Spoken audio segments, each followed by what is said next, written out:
Hey VC, how's it going? Right, okay, this is another car boot sale video, just stuff that I've picked up at car boot sales over the course of the last couple of months, I suppose. So this is the first record that I found at a car boot sale this year. So I just can't get the music right there. Right, okay, yeah, this is Jimmy McGriff, Step 1. On this particular day, I went to 4 car boot sales, I bought 1 record. There were more people looking to buy records than there were actual records. There was loads of people looking for the stuff, and there was hardly anything out there that day. It's just the way it goes, I suppose. But I found this in amongst a box of Ken Dodd and Val Doonican records. Nice, you know, sort of late 60s Hammond soul jazz. Yeah, nice. Right, okay. The following week, so I picked up, this is Echo and the Bunnymen, Songs to Learn and Sing. This is a compilation of their singles sort of from the mid-80s. This is a nice, I already had this, but my copy was well and truly knackered. It's been played to death. This still in string, hardly played at all, so a no-brainer for a quid, you know. So, and this is an early press as well, so it's in great nick, but comes with the insert, and also the initial pressings came with an additional 7-inch, which is a repress of their first single, Pictures on the Wall. So yeah, very nice. Okay. Oh, actually, right, this isn't a car boot find. This is from a charity shop. This is you all know what this album is, obviously. Johnny Cash, that Falls from Prison. Now, this is an album that I used to see around all the time. It was always a quid or whatever, you know, charity shops, car boot sales. It was everywhere, you know.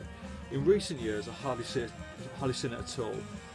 And when I have seen it, it's been really quite priced up, you know. So if you look on Discogs now, to get an original UK pressing of this, it's going to cost you 15 or 20 quid. You know, I've always associated this with being a pound album, you know. So and that really does show how the demand for records over the last 6 or 7 years has changed. You know, obviously a lot more people getting into vinyl, which is cool, out there looking for records. But this is the sort of thing that will appeal to a wide range of people, you know. So but yeah, no, I found this, it's a lovely copy, 2 quid from a charity shop, so yeah, cool.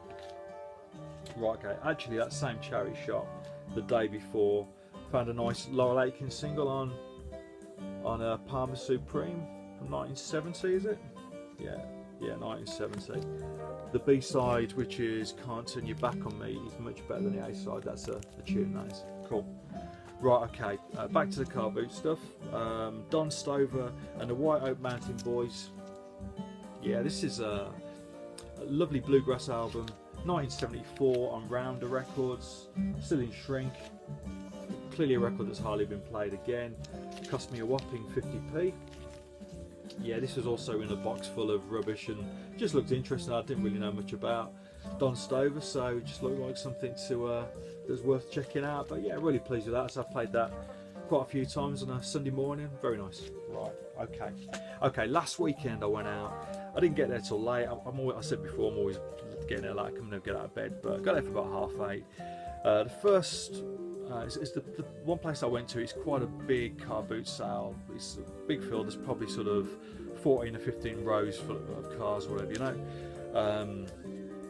And this was on the first row. One of the first sellers, he got several boxes of records, and looking at them, just standing there looking at them, they all look rubbish. And I did actually stand there thinking, I can't be bothered to go through this lot, but I'm glad that I did, because he had a number of sort of mid to late 80s indie records, basically, all a couple of quid each. So, and this was the first one I pulled out.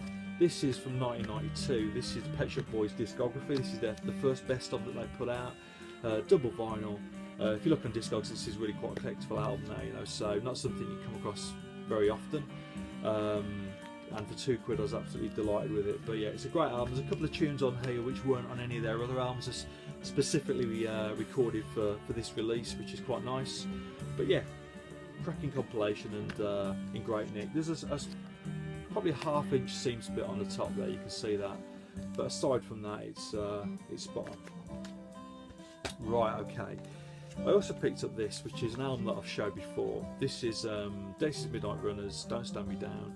Obviously I already had a copy of this. I've actually got 2 copies of this already on vinyl, 1 on CD, but for £2 I ain't gonna turn this down. You know, this is one of my favourite albums. If I was, you know, if I had a gun to my head and told me to pick my favourite 10 records, this would be one of those 10. I love Kevin Rowland. I think, you know, I said before, the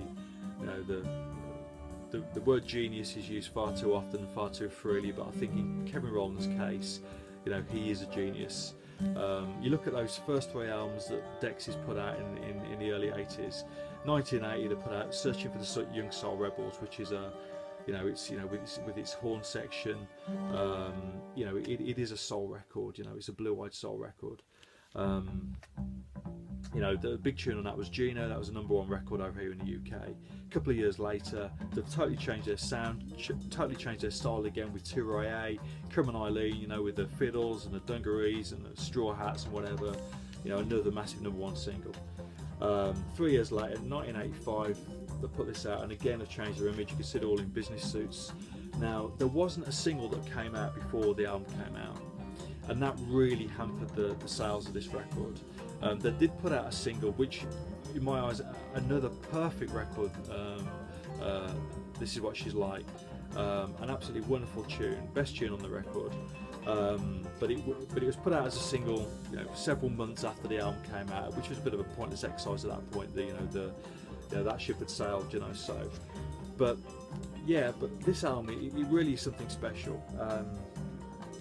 And what I liked about it, basically, this sort of finished Dexys' career for 27 years. Their next studio album came out 27 years later. One Day I'm Gonna Soar, another perfect record. But what I liked was the fact that in that period, that 27-year period, Kevin Rowland, this album clearly still ate away at it, you know. So in 2002, Creation Records put out the, I think it was Creation, they put out the CD version of this album, and it was a remastered version. And at that point, Kevin Rowland, he changed the track listing. He put a new song, a song that was recorded at the time, part of the sessions, but wasn't included on the record. He put a new song on it, actually opening the album. Kevin Rowland's 13th Time it's called. There's a couple of songs on here which he changed the titles of those songs, and it's clear the fact that, you know, for it was a 17-year period at that point.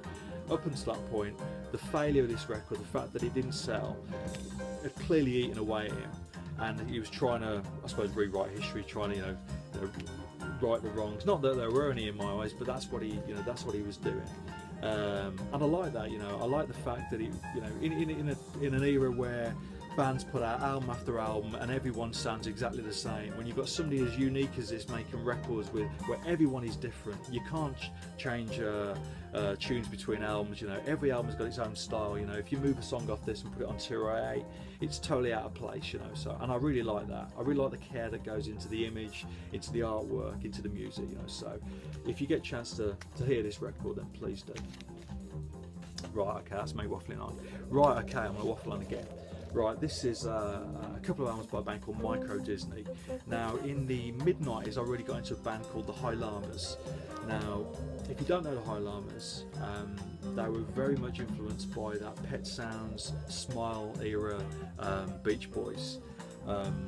So much so, actually, that one of the members of Micro Disney that went on to form the High Llamas, Sean O'Hagan, at one point he was rumoured to be producing one of Brian Wilson's solo albums.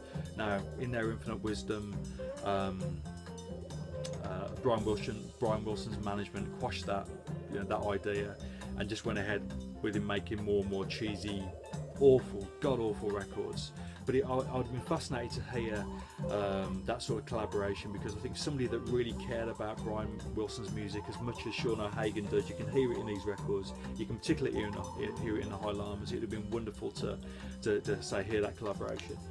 But yeah, but these albums, Micro Disney, this is their first album. This is on Rough Trade.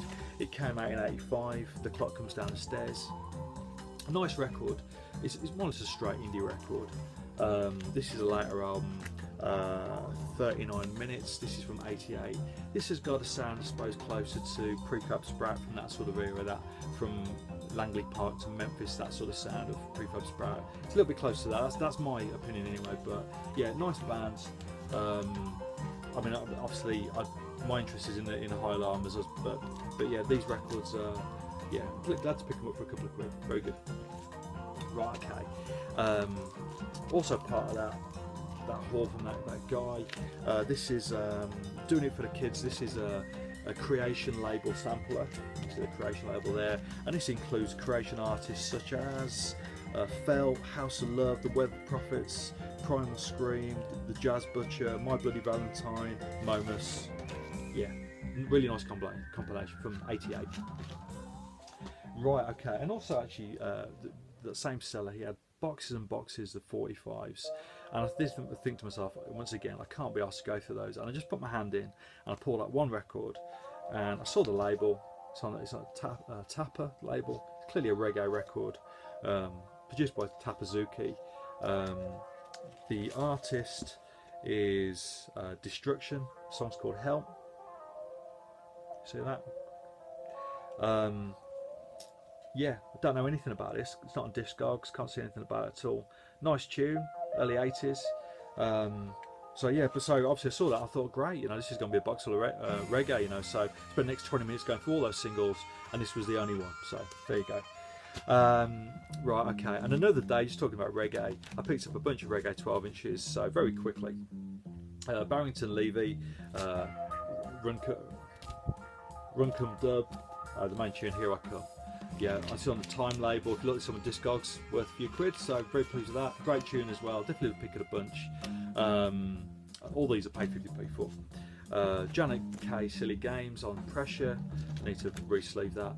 I had this already on 7-inch on the Scope label, but nice over on 12. This is interesting actually. Marcia Griffiths, Everywhere, the Fleetwood Mac tune. Yeah, you know, so quite a nice version of that.